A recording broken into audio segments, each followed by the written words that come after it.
stocks slip again with declines significantly outnumbering advances. Autos are the only notable gainers, while capital goods and energy are the big drags. RBI sends a stern warning to NBFCs on adhering to IT rules that the cap of amount of a cash loan at 20,000 rupees. The practice predominant in gold loans is a negative for lenders like Muthoot and Manappuram, though the former does not anticipate a big disruption. Two-wheeler stocks rev up following positive commentary from Hero MotoCorp and TVS Motors on growth and profitability, riding on a revival in rural demand. And Larsen & Toubro slips despite posting mostly an in-line set of numbers and a strong order book position after it guides for weaker than expected margins for FY25. Analysts retain their positive stance but cut their price targets.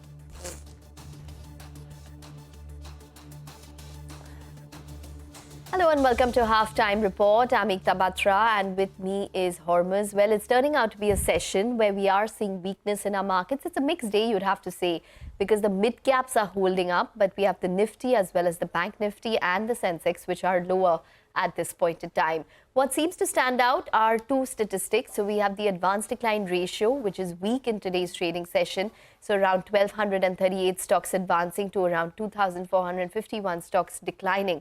On the Bombay Stock Exchange, it's a huge wide gap which has taken place. And the other statistic which continues to climb up is the India VIX, which is up around 2% in today's trading session. We've been pointing that out, that it's gained around 35% this month itself, and it's up around 19% this week. So those two statistics continue to be probably top of mind, and a lot of stock-specific action continues because there's a whole host of earnings. Hormuz, I think PSU banks will be top of mind because we have State Bank of India today.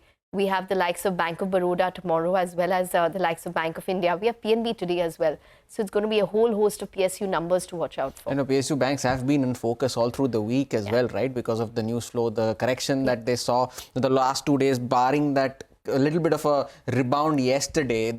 Over Monday and Tuesday, PSU Bank itself had lost around 1 lakh crore in market cap. So all PSU banks will be in focus, of course, because of SBI's numbers and the yawning gap in the advance decline that Ekta was alluding to. That is because of the pain that is in the small cap index, because the small cap index is still down 1% and on last check, and around 84 stocks out of 100 on the small cap index are trading with losses, and 65 out of 100 on the mid-cap index are trading with losses. And the India VIX also, as Ekta was alluding to, now it's the 10th straight day of gains for the VIX. Now it's nearing levels of 18, and there was at one point of time when the VIX had fallen below 9, below levels of 10, not too very far ago, but 17.5 now on the VIX, another 2.5% higher there, 10th day of gains. But the other sector that was in focus, still remains in focus and not doing very well, is Muthoot and Manappuram, although Muthoot has recovered a bit from the lowest point of the day.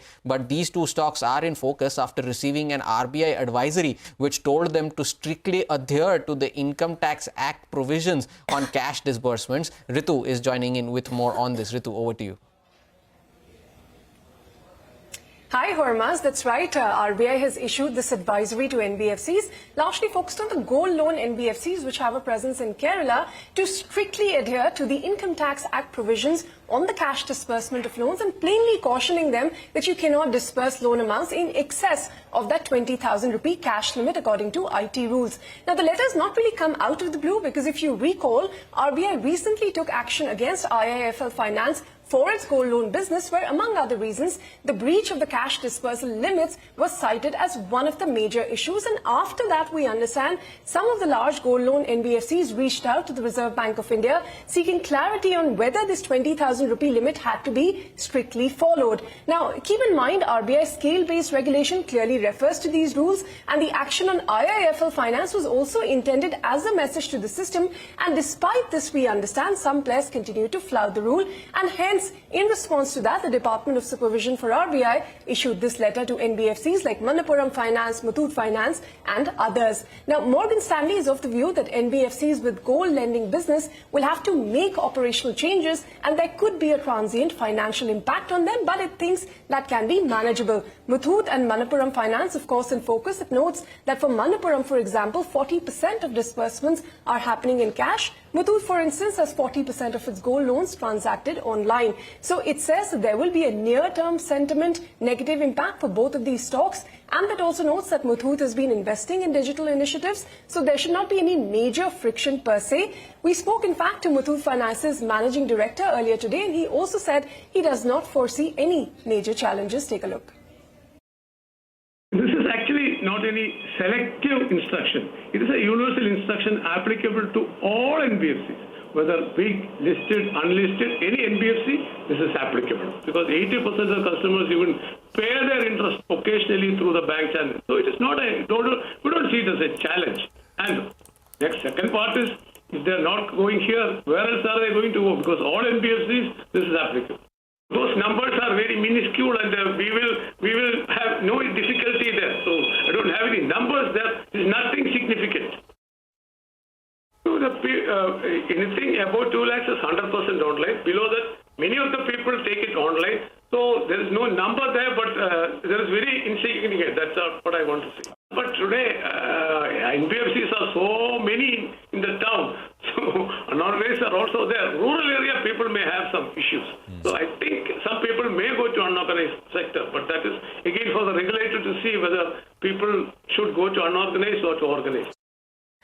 Okay, all right. Those are the big gold finance stocks which are in focus today. But the other finance company which is in focus is Piramal Enterprises, which has fallen on the back of its fourth quarter numbers as the net interest margin has dipped around 100 basis points. Abhishek is joining in with the earnings fine print. Abhishek, go ahead. Well, along with results, they've also announced that listed parent entity, that is Piramal Enterprise, will be merged with Piramal Capital Housing. So in next 9 to 12 months, this process will take place. Because Piramal Capital Housing is an upper layer NBFC and was required to be listed before September of 2025. So shareholders of Piramal Enterprise will get one equity share for for one non-convertible preference share of Piramal Capital Housing. In terms of Q4 performance, while the business momentum remains strong, the P&L was very weak. So if you take a look, disbursements are up 30.5% YOY and about 15.8% sequentially. AUM growth is at 7.6% YOY and a decline of 2.8% quarter on quarter. The decline is largely led by the wholesale portfolio, which has declined in double digits both YOY and quarter on quarter. Asset quality has improved. Gross NPA ratio is down about 4 basis points sequentially. They have reported an operational loss because net interest margin has declined 100 basis points on a YOY basis and 50 basis points on a sequential basis. So operating loss is of 1,654 crores. Now this has many expenses also included in it. This compares to operating profit of 465 crores YOY and about 279 crore of operating profits in the previous quarter. Provisions, they have declined by 20% YOY while they have increased multifold on a sequential basis. Now PAT has come in at 138 crores thanks to the exceptional gains or one-time gain of about 1500 odd crores that they have had from the stake sale in Shriram. That reports versus loss of 196 crore that they have reported on a YOY basis and previous quarter loss of 2,378 crores. Back to you. Abhishek, thanks a lot for that. By the way, Piramal Enterprises is down 6%, but the stock is in the F&O ban, so you have to keep that in mind. So no new positions can be created. You can see there is a bit of unwinding seen there in Piramal Enterprises, now 6% lower at 844. But we've been speaking about all the stocks that have been declining this morning, but the one sector that has held up today is autos, and the Nifty Auto Index is the top sectoral gainer, one among the few that are advancing this afternoon. And two stocks in particular that I wanted to highlight are TVS Motors and Hero MotoCorp, both of which are surging on the back of their respective earnings performances. Sudarshan is here to take us through the fine print of both of them. Sudarshan, over to you. So in this subdued market, one sector that is outperforming is two-wheeler, and this comes on the back of strong numbers reported by Hero MotoCorp and TVS Motor. Both these companies have reported earnings better than estimates and are significantly higher even year on year. First, talking about Hero Moto, margin remains over 14% and it's up almost 100 bips year on year, and company says it sees multiple tailwinds for the sector over coming quarters and will be driving market share gains. For TVS Motor, reports margin of above 11% for third straight quarter, and it's at 11.3%. Revenue is up 24% and EBITDA has risen 36%. And company says EBITDA will continue to improve quarter after quarter, and two-wheeler industry to see a healthy growth this year, and also company will see better recovery from rural market. Now talking about brokerage views on both these stocks, first on Hero Moto, Jefferies has a buy call with a target of rupees 5,650 per share. It says EBITDA per vehicle has risen 5% sequentially to a new high, and two-wheelers are poised for strong double-digit growth over next 3 years, and it sees 17% EPS CAGR over FY24-26. CLSA has an outperform rating on Hero Moto with a target of rupees 5,280 per share. It says rich product mix and reduction in raw material costs impacted earnings positively. Now on TVS Motor, Bernstein has a market perform rating with a target of rupees 2,050 per share. It says Q4 results are on expected lines, with volume being a key driver, and it's a preferred pick and stacks up after Bajaj Auto in the pecking order. Jefferies has a buy call with a target of rupees 2,525 per share. It says company will be a key beneficiary of two-wheeler demand revival, and EPS has more than trebled in last 3 years, and it expects to more than double over next 3 years. Thanks a lot, Sudarshan, for that. But time for a short break here on our Halftime Report. Up next, we connect with Sudipta Roy, the CEO of L&T Finance, to discuss their business outlook. Stay tuned. We'll be right back.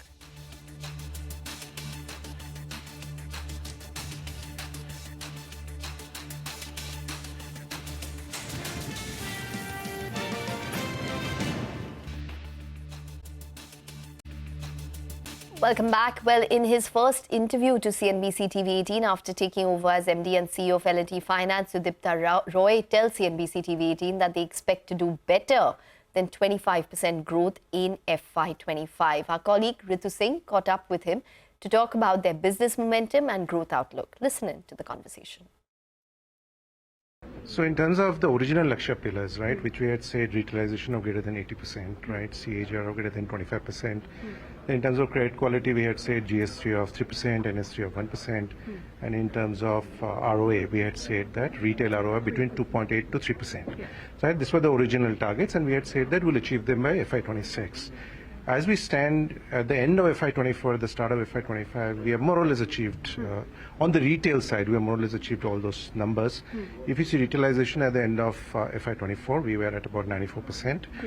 In terms of growths, we were at about 31% CAGR. In terms of our GS3 and NS3, we are well within those marks of 3% and 1% on the retail side. As well as in terms of ROA, retail ROA, we gave the guidance in the analyst call the last quarter. Retail ROA, we had already hit 3.37%. So what we told ourselves is that now that the retail Lakshya guidances have been achieved, right, we sort of reset the guidances. So we said that now we will target retailization of 95%, right, on a console basis, right, and we said that we'll target on a console basis an ROA of 2.8 to 3%, and growth we will keep at 25% CAGR. So more or less, you know, two numbers we have moved to console basis because, you know, on a retail basis we have achieved those numbers, and we are very, very confident that those numbers probably we will end up achieving slightly before the end of FY26. How quickly will you be able to completely pare down the wholesale book, and is the sale of the wholesale book an option that you're examining?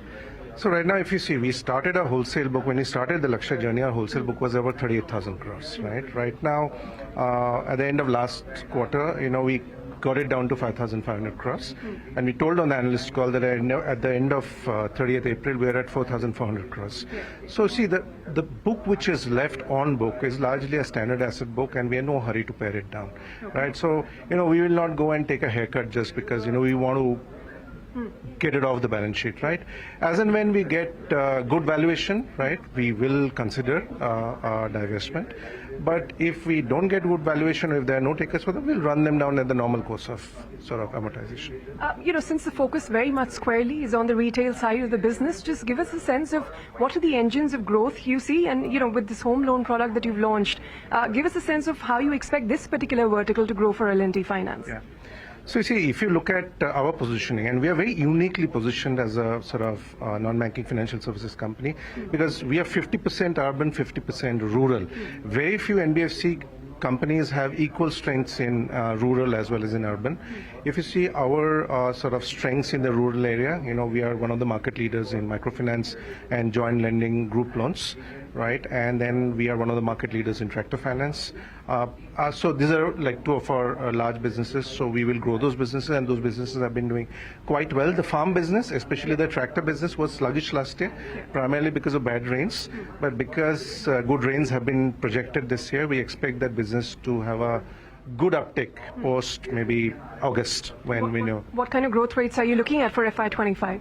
So FY25, see, we have said that overall our growth rate targets are 25%, right? So as part of Lakshya guidances. So, we expect that we will hit those numbers going forward, right? We expect to do better, but our guidance is that we will hit those numbers at 25% plus. While within retail, personal loans is a very small part of the book. You told us it's about 5,500 odd crores.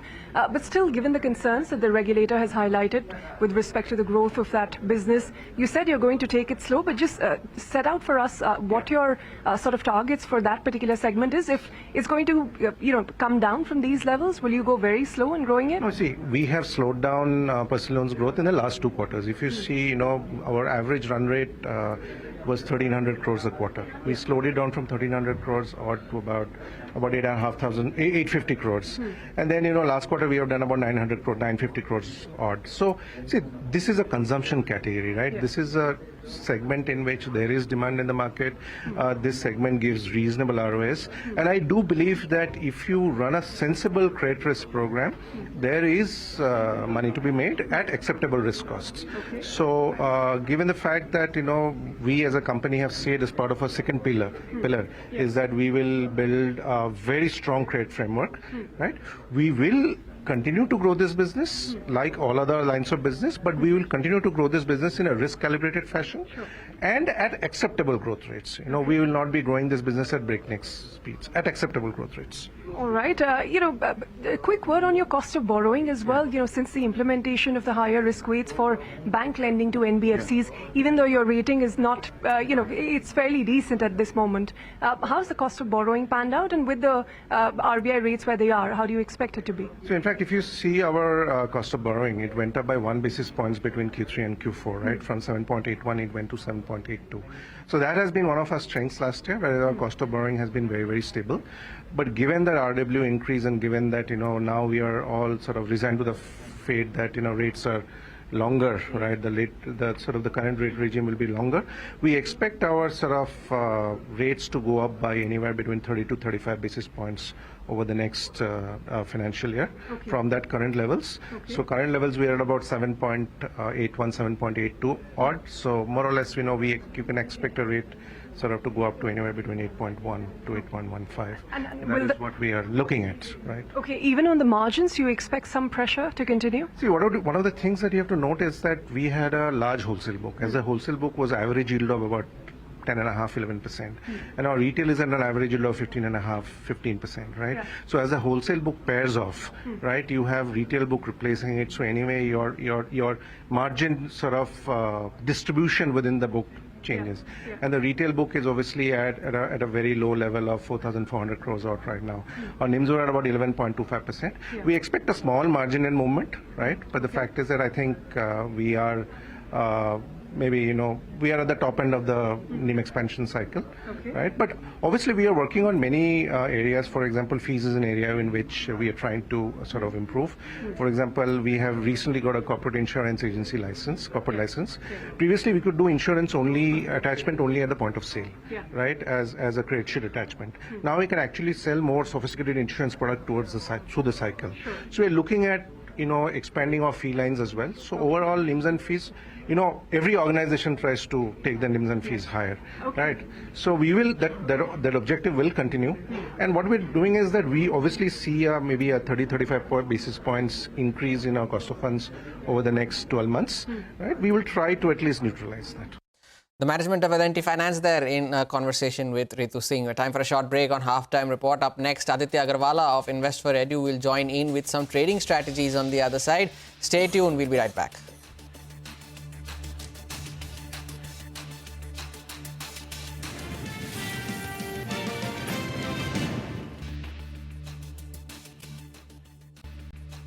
Back with us here on Halftime Report. There is a marginal recovery on the Nifty, if we can even call it that. We're 22,140 at one point of time. We are at 22,180 as of now. Still 125 points down on the index and not looking good if there is anything to go by. The bulls are trying to fighting to defend that level of 22,150 on the downside and pull up some stocks as well that are not doing well in today's session. Muthoot has recovered from the day's low, but Manappuram Finance still continues to trade 5.5% lower.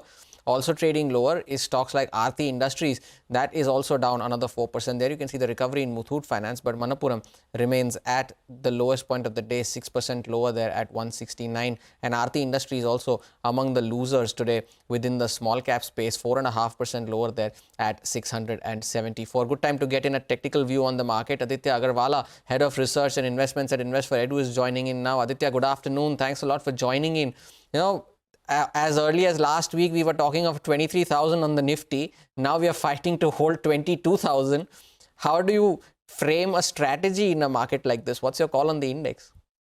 Good afternoon. Thanks for having the show. Absolutely put it right. It's difficult to take a call on the market at the moment. It's all over the place. As you mentioned last week, we were looking at 23,000. We are struggling to hold on to 22,100, 22,000 in this week. I think markets are still locked in that range between 22,000 on the downside and 22,700, 800 on the upside. And within this range, we are witnessing this sharp volatility picking up at times.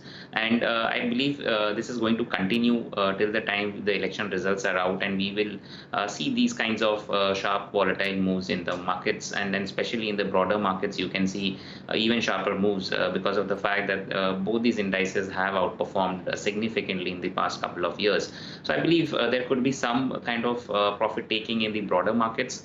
But as far as the headline indices are concerned, I think markets shouldn't see too much of a decline, will remain locked in a range. As I mentioned, 22 on the downside should act as an immediate key support. On the upside, 22,700, 800 on the Nifty will be a key area of resistance. Having said that, for the day, 22,200 is clearly a resistance zone where the maximum open interest is also built up on the call side and also happens to be the ATP. So I will closely watch out for this resistance of 22,200 for the day. If that is taken out decisively anytime in next 1.5 hours, then I think we could be in for a decent short covering rally to levels of 22,400 and 500 on the upside. And same should be seen on the Bank Nifty as well. I think after a sharp correction, Bank Nifty should also see some kind of a pullback rally from these levels, setting an extreme oversold levels. Okay, all right. And Aditya, what about your stocks today? So I've got a couple of buy recommendations, Ekta. The first is a Naukri. After a good consolidation, stock broke out and now entered into again a consolidation phase. I think stock will again break out from that consolidation phase. Looks strong on the charts despite the fact that markets have been wobbly. At current levels, I would recommend a buy in Naukri for a target of 63.50. The stop loss at 5,900 on the downside. The second pick is from the IT space. That is showing some kind of a strength for past few trading sessions, clearly bucking the trend, and might act as a safe haven as well. So Infosys is a buy for me on the chart setup. Offers good risk to reward. At current levels, I would look for a target of 1550 on the upside with a stop loss at 1410 on the downside. Difficult to take a call on the index, but Aditya has two buy calls on specific stocks, and Info Edge has surged to the highest point of the day as we speak, now 2% higher in an otherwise wobbly market. Thanks a lot, Aditya, for joining in and sharing your views on the index and specific stocks as well. Time for a short break on Halftime Report. Up next, we put the focus on SBI and Asian Paints ahead of their fourth quarter numbers. Stay tuned, we'll be right back.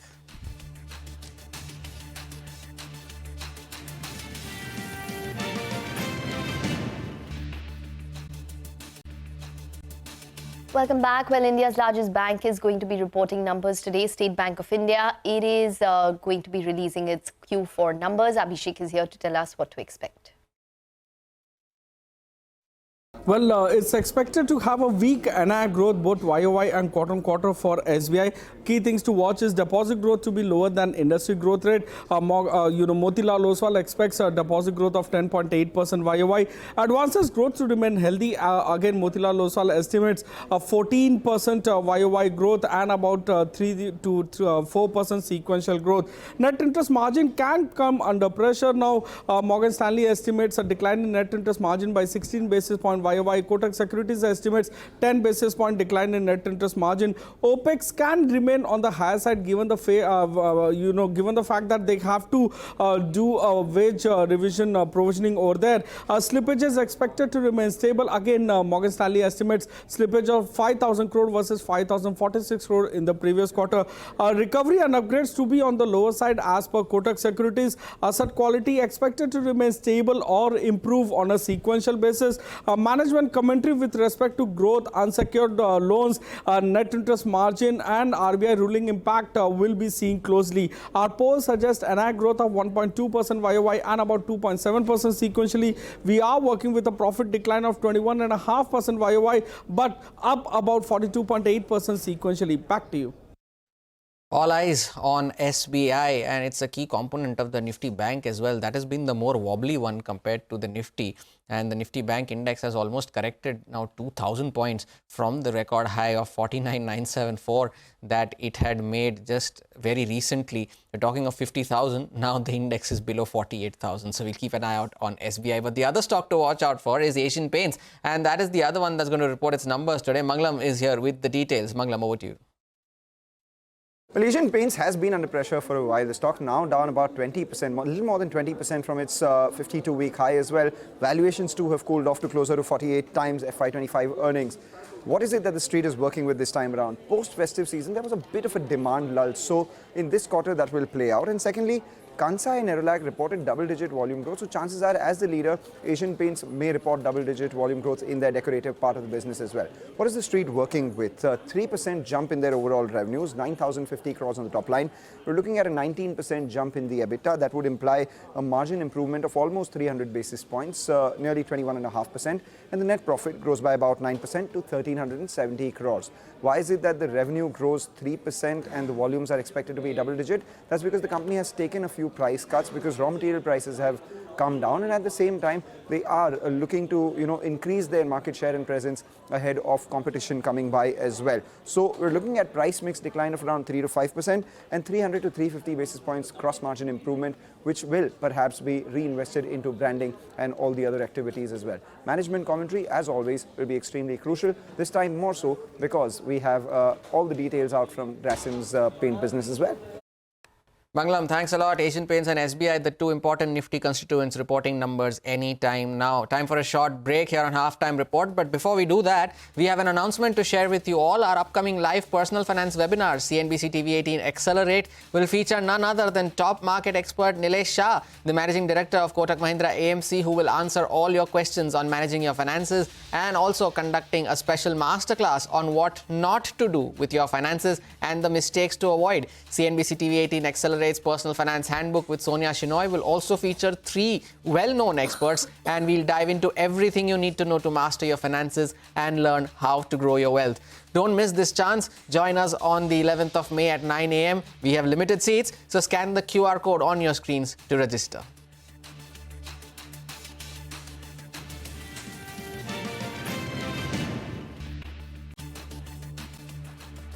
Welcome back. Well, we have the MF data for the month of April, and it looks like there is a decline which has come into the net equity inflow for the month of April. There's been a decline by around 16% on a month-on-month basis. And in fact, it is the lowest that we've seen in terms of inflows all the way since November and December of last year. So that's the lowest figure that we've seen in 2024. It's been a decline on a month-on-month basis by around 16% and the lowest figure that we've seen since November and December of 2023. Possibly there could be the new KYC norms that could have impacted the inflow data this time round, but we'll have to wait by to see more data on that. ETF inflow 5,747 odd crores, which is also halved as compared to around 10,000 crores plus on a month-on-month basis. The credit risk outflow data is also on your screen. We'll wait by to see more data coming in from the large cap funds as well as from the mid caps and the small caps especially, because I think there was a redemption last month. So whether or not that continues into this month would be interesting to see. But as of now, a bit sluggish in terms of the net inflow data for the month of April, which is a decline of 16% on a month-on-month basis. There's some good news coming in on the small cap funds, though. The small cap funds are back on the inflow. It's a 2,200 crore inflow number after the outflow that we saw in the month of March. So positive news coming in on the small cap funds. There was some bit of redemption pressure seen in there in the month of March when both the mid cap and the small cap indices saw some very sharp correction. The large cap fund inflow, though, has seen a significant decline on a month-on-month basis, 358 crores for the large cap funds, and it's compared to over 2,000 crores that we had seen in the month of March. So a significant decline seen there. We'll keep an eye out on the SIP number, though. That will be the one to watch out for. Then if you look at the large cap funds, we saw an outflow in the month of December, but the months of January and February, March, the first 3 months of the year were good in terms of inflows for the large cap funds, as there was a bit of a shift from the broader markets to the large cap funds. But here the large cap funds have seen a significant decline when it comes to the month-on-month basis, with the SIP flows, as I was mentioning, will be the one to watch out for, because it is this retail participation that has been keeping the market afloat as well. Yes, but we need to see if the large cap there's any kind of one-off. It's an 83% fall on a month-on-month basis. That looks extremely sharp and stark. So 358 crores in terms of an inflow as compared to 2,128 crores. Right. So that was some data coming in. There were debt scheme inflows also at 1.9 lakh crore compared to an outflow of 1.9 lakh crore there. So some inflows there in the debt schemes as well. So the overall picture, though, is that the net equity inflow has seen a bit of a decline on a month-on-month basis. There is a bit of a decline in the large cap funds as well, but the small cap funds have seen an inflow compared to an outflow seen in the month of March. But over to Manisha Gupta now. She's joining in with our commodity corner on the show. Manisha, over to you. Thank you so much for that. Well, I'm joined by a special guest, Harshal Barot, a senior consultant at Metal Focus, and now joins us a day before Akshaya Tritiya to get an understanding on what the trends really seem to be looking like. Harshal, thank you so much for your time. Last year at Akshaya Tritiya, the gold prices were 60,000. In 2022, it was at 50,000. So every year we've seen 10,000 rupees of an increase for the last couple of years at least, and now we're trading at 70,000 rupees. What's your sense with the kind of increase that we are seeing? Do you see quantum, whether in sense of value or volume, also continue to go up? So, Manisha, as you rightly said, prices in the domestic market have been going up, partly also because of the duty hikes that we've seen over the years, and also because of the rupee depreciation. But, in terms of this year in Akshaya Tritiya, from what I gather, speaking to our contacts in the industry, is that this recent price stability and the cooling off that we've seen from record highs has definitely helped sentiment to an extent. So compared to the kind of activity that people are seeing in, the early April, I think from that level, activity has definitely improved across the board. Okay. But if I compare to the averages over the few years, I think you would still be 10 to 20% lower this Akshaya Tritiya in volume terms. Value terms, you might still be, comparable to last year levels. Harshal, also, just to understand the market right now, Akshaya Tritiya is seen as a gold buying festival. What is the quantity that you expect being done this time around? What is an average that we see usually around this date and around, on an Akshaya Tritiya week or an Akshaya Tritiya month for that matter? So I think we done this estimate quite some time back, and anywhere between 15 to 20 tons of gold is sold, around Akshaya Tritiya, not on the specific day itself. So this is our estimate, and as I said, we could be looking at anywhere between 10 to 20% lower in volume terms this year. Value terms, you might still be there and thereabout compared to last year. Clearly that. Harshal, also, it's not just about gold. People do buy a lot of silver, and silver is being touted as something that could outperform gold going forward. The 80 to 90 to a lakh rupees a kg, something that is something that most of the market experts are talking about right now. Yes. So I think longer-term price prospects of silver are definitely more positive when compared to gold. So we do see that, and I think this year, although silver started catching up a bit late to the gold rally, but given the kind of rally it is seen in a very short time, I think expectations are definitely bullish for silver as well. And I think any dips will be a good opportunity for investors to enter into it. And given that we've seen the correction in line with gold and silver as well, we expect silver also to see a good uptake during Akshaya Tritiya. Harshal, a lot of people that we speak to do tell us that when it comes to physical buying, a lot of people seem to be moving away from coins and bars and into jewelry. Have you seen that trend, and where do you see actual buying coming in? Because every year is different, and while of course we've seen the inclusion of digital gold and ETFs doing well, even funds have been reporting stronger numbers. So, Manisha, when it comes to bars and coins, when you speak to a jewelry retailer, definitely, they are not promoting bars and coins very heavily. Couple of reasons. One is because it does not involve a very high making charge. And the second thing is at times it tends to cannibalize their jewelry sales as well.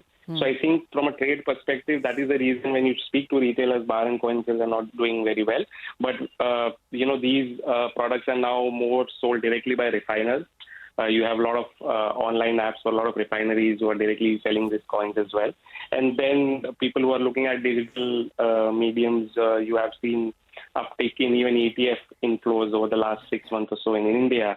And prime example of the interest towards gold, although it's not physically backed, the sovereign gold bonds, the kind of success that we have seen shows that the investment motive, the investors are still very much looking at buying gold, not just in jewelry form. In fact, the last quarter we saw investment demand in India, outperforming jewelry demand. So there is definitely a section of investors who are looking to enter into gold because the price expectations are bullish. Okay, Harshal, one final question then. And there's a lot of push when it comes from offers and schemes, and almost everybody is pushing it quite strongly. You buy something, you get silver free, making charges free, a lot of making charges waived off. There's plenty that jewelers are trying to do across India to lure in customers. How do you see many of these? So I think this goes to, this underlines the fact that it is difficult for, jewelers to pull in customers given what the gold rates are. So I think you've seen very aggressive promotions when it comes to discounts on making charges. And also the moment gold prices started going up since March, I've seen a lot of retailers started promoting diamond jewelry as well. So somewhere to negate that impact of the gold price, either they are offering 18K plain or 18K diamond studded or 14K jewelry. And more importantly, I think everyone is trying to offer jewelry at a particular price point. So it could be, jewelry that is 1 lakh or below or 2 lakh or below. And the weight is then adjusted accordingly. Harshal and Manisha, thanks a lot for taking us through what you should do ahead of Akshaya Tritiya. So, commodity corner there. But back to the AMFI data and the numbers that are flashing, they were flashing on your screen. We'll get more details in just a bit. But the key takeaway here is that the net equity inflow has seen a decline month on month. Hybrid funds have seen a significant inflow compared to the last month. The liquid funds have seen an inflow of over 1 lakh crore compared to a 1.5 lakh crore outflow. And ETFs, as Ekta was highlighting, the ETF inflow has seen a bit of a decline when it comes to inflows. So so some data coming in there as well. Yes, absolutely. And I think what stood out is what you mentioned earlier is the small cap fund inflow, which has risen to over 2,200 odd crores versus a 94 crore inflow in the outflow in the previous month. So that seems to stand out. And mid cap inflow has also increased to 1,793 crores versus 1,018 crores inflow on a month-on-month basis. This is at a time where the large cap inflow has reduced significantly. So maybe we get a sense in terms of where the money is flowing as well, just based on this data. We'll get more details on the other side right after this short break. Stay tuned. We'll be right back.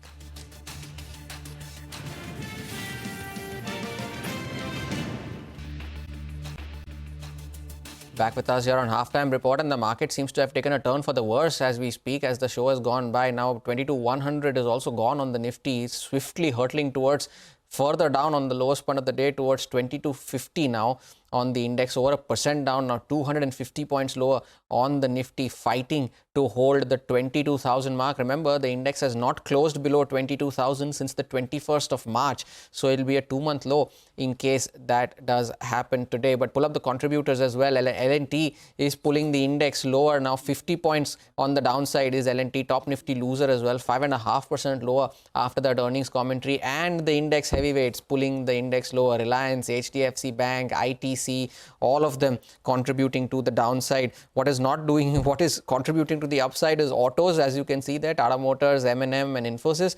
but the Nifty Bank also now below the 47,700. Remember, that was a very key support level for the Nifty Bank at 47,700. We are trading below that. But more on the markets in just a bit. Surbhi is now joining in with more on the Amphi data. Surbhi, over to you. Thanks very much, Hormuz, for that. Well, we have Mr. DB Singh of SBI Mutual Fund also with us to give us some more context on these numbers, because one very interesting trend that comes out straight away is that this slight disenchantment for mid and small caps, was it just a 1 month wonder? Appears like it, because the small cap funds are drawing money back all over again. The flows have come back with a vengeance. And on the large cap side, there's a big dip that's happened, because the flows this time around for large caps is only 357 compared to flows of over 2,000 crores in the previous month, which is April. Overall, I mean, even if you're talking month on month, there is a dip in the net equity inflows that are coming in. And we had a dip in March. And again, we've got a month on month dip, sequential dip. That number's come down to below 20,000. So that's another trend we need to get more perspective on. Mr. Singh, thank you so much for joining in. So I don't know if you've had a chance to go through some of the initial numbers. But first and foremost, what do you make of the month on month decline, right? From a high of getting 26,700 crores net equity inflows, it came down to about 22,500 in March, and now it's down to just about 19,000 crores. How much of this would you attribute to the new KYC issue, and what's causing it? No. KYC issue has nothing to do with this, because KYC in any case is something for the new funds coming in. But 19,000, 20,000 is not much difference. But if you look at it, that's a very high pitch political environment. And when there's a lot of volatility, the smart money will always like to sit out. And especially when you are talking about the large cap funds not getting enough money or getting the negative flows. This is because of this all institutional people or HNIs who are putting money there. They want to remain out of for a while. So there has been, we have seen some smart money moving out. But overall, 19,000, 20,000, 22,000, this is just a number. I don't think there's much to be seen into this. Okay, got that. So that's point number one. You're not too worried about the sequential dip that's coming in. Maybe it's just due to pre-election volatility. Now let's talk about the other trend. With the industry really pitching for a move towards large cap funds. And we saw some evidence of that in March. But look at the numbers this time, because large cap funds have drawn in a paltry 358 crores and the money is going right back to mid caps and small caps. So what do you say to that? No, honestly speaking, the money which is going out of large cap funds is different from the money which is coming from this. You can't color the same money is coming to mid and large cap. There's no such trend which is seen that people are moving from large cap to mid cap. There's a set of people who are moving out, which is smart money people. They are looking at it, but the kind of results which are coming, very good results and very good profitability. People have seen that in spite of the fact that when there was a talk about some restrictions on getting money in small cap, mid cap funds, but still people think that they will get better returns from mid cap and small cap. And mid cap, small cap rally is also continuing, because a lot of foreign money which earlier used to come only in the top-notch Nifty stocks only, or maximum top 100, is now coming into mid-cap and small-cap.